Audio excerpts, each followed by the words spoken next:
These days, the telephone man's truck is not far behind the building contractor. It used to be that the remoteness of a house was measured by its distance from neighbors. Now, the telephone brings nearness to any home site.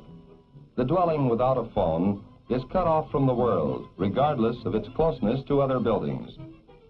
This worker is bringing magic to the home, but he goes about his task without a magician's flourishes, his quietness and efficiency testimony enough of his competence.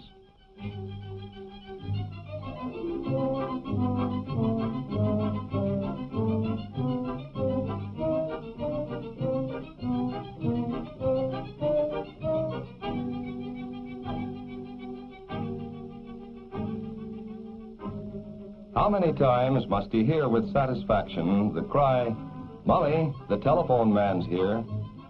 The installation is a big event in the life of the family. Soon they will be in touch again. The installer is prepared to supply any type or color of telephone and to put it in any location desired by the user.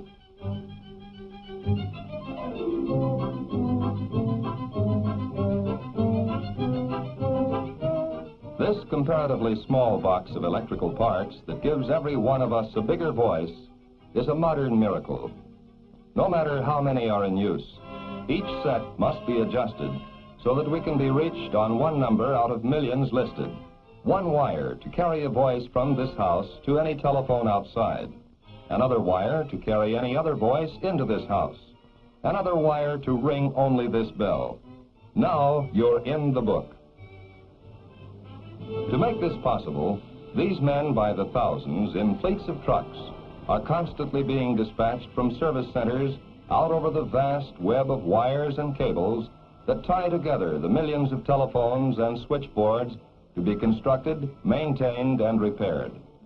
They claim a telephone can go wherever a man can. Oftentimes, telephone lines stretching over uninhabited expanses are the only signs that human beings have conquered this continent. New routes have also been pioneered to bypass cities so that essential nationwide communications can be maintained in case of disaster. Whole forests of trees are needed for telephone poles that are then returned to the earth in a new pattern over the landscape. Billions of dollars worth of raw materials, parts, and services are needed from other companies.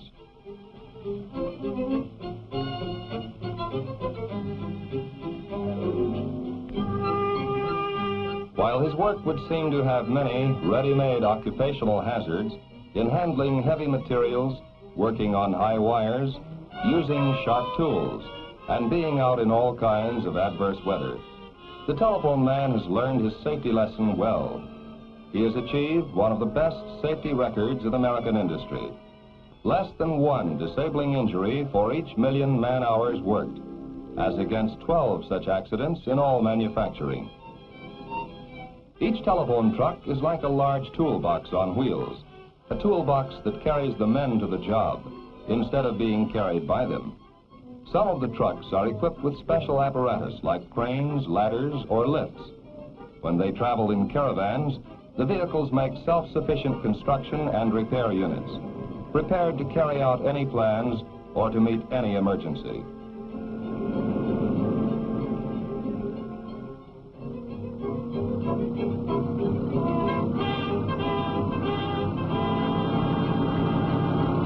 The work of the construction crew begins with digging.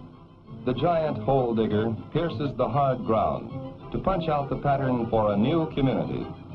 This is a great improvement over hand-digging post holes, but minds and hands and eyes had to lay out the sites, and minds, hands, and eyes must execute the designs of engineers, engineering aides, and draftsmen. The poles which once shot forth branches to support whispering leaves are again placed in their natural element, this time to carry human speech, whether whispered or shouted.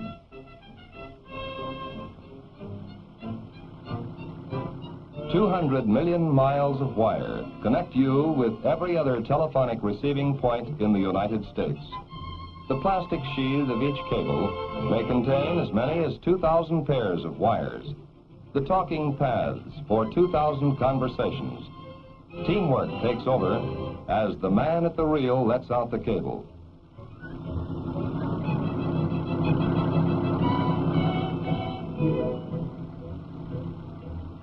Another guides the leading end from pole to pole, each pole becoming a giant needle, threaded to sew a system of communication together as firmly as any fabric was ever sewn.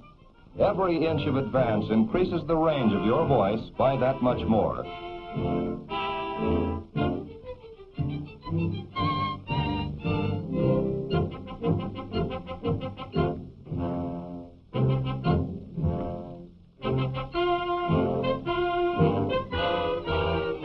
The familiar man in the tent is splicing. This can carry the cable to endless lengths.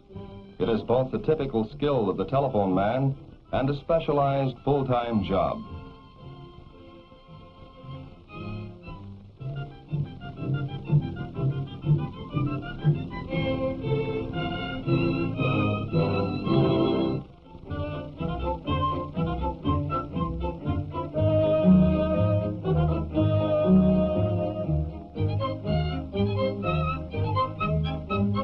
Where the stringing of overhead lines is not practical, lines may be laid underground. Trunk cables between switching centers or cities. Main feeder cables from central offices to distributor cables for communities. Distributor cables to individual house lines and back. The cable splicers are truly men at work.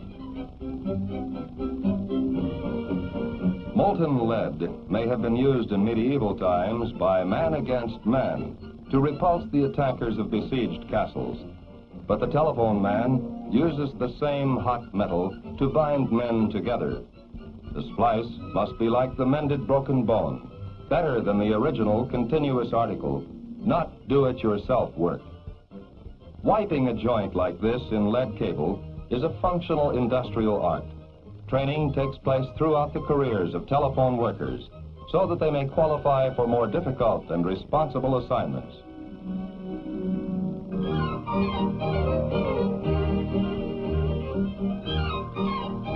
The telephone booth is probably the smallest theater in the world. Installed and serviced like any telephone anywhere, it may be the scene of life and death dramas or comedies of errors. For lack of it, one may stand and wait for hours, walk miles, or lose an automobile or a wife. The roadside phone booth is a haven of refuge by day, a landlocked lighthouse by night, a link with others at the end of the line, or from a disabled car on the superhighway. In a fast-moving world, the lineman may work under difficult conditions to put this convenience where it will do you the most good. The telephone man's job is to see that signals can be sent and received over all communications facilities. Regular calls, plus radio and television shows, can be picked up from the most remote points.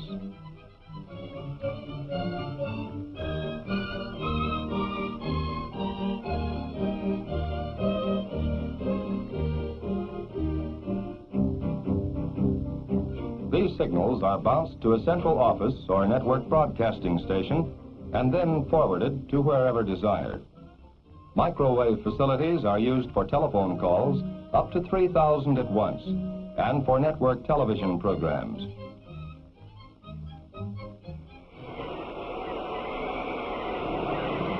Anything can happen, however. It did with the hurricanes of the 30s. Nearly all facilities knocked out in whole regions. House lines, feeder lines, main lines. Whether the situation is in flux or frozen into a great white silence, it can happen that communication is cut off. The phone bell cannot ring. The party cannot answer. The word cannot get through. To take care of such emergencies, there are men and materials at the ready to give essential service under any conditions.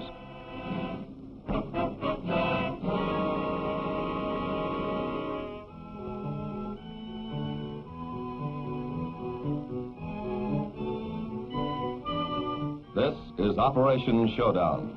But because of routine work beforehand, standardizing parts, procedures, personal abilities, men of the repair crews, armed to the teeth with tools of peace, can be mobilized as fast as they can be reached. The men of the lines are on 24-hour call. Come back from vacation. Drop what you're doing and get here fast. Bring new poles, new cross pieces. Bring more cable, more men, more trucks. Put it all back together again. Forget private affairs until the common danger is overcome. And it is done. The pattern of living is restored.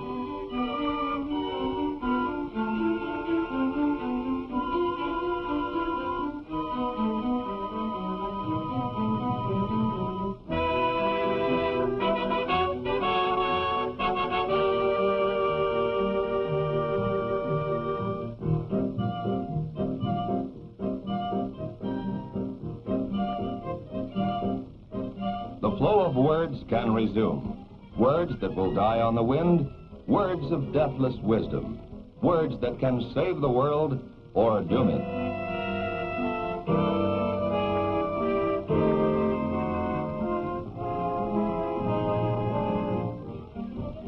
There is seldom a ceremony to honor most telephone workers. They would tell you whatever they do is in the line of duty. A lineman, a man at the microwave relay station, a man who spins out the cable, a splicer, an installer. These American workers are proud of their part in keeping the lines open as members of the Communications Workers of America, AFL-CIO, Americans at Work for You.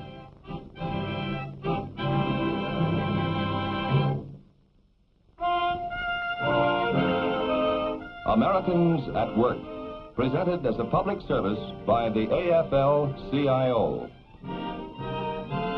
Next week, another interesting story of Americans at work.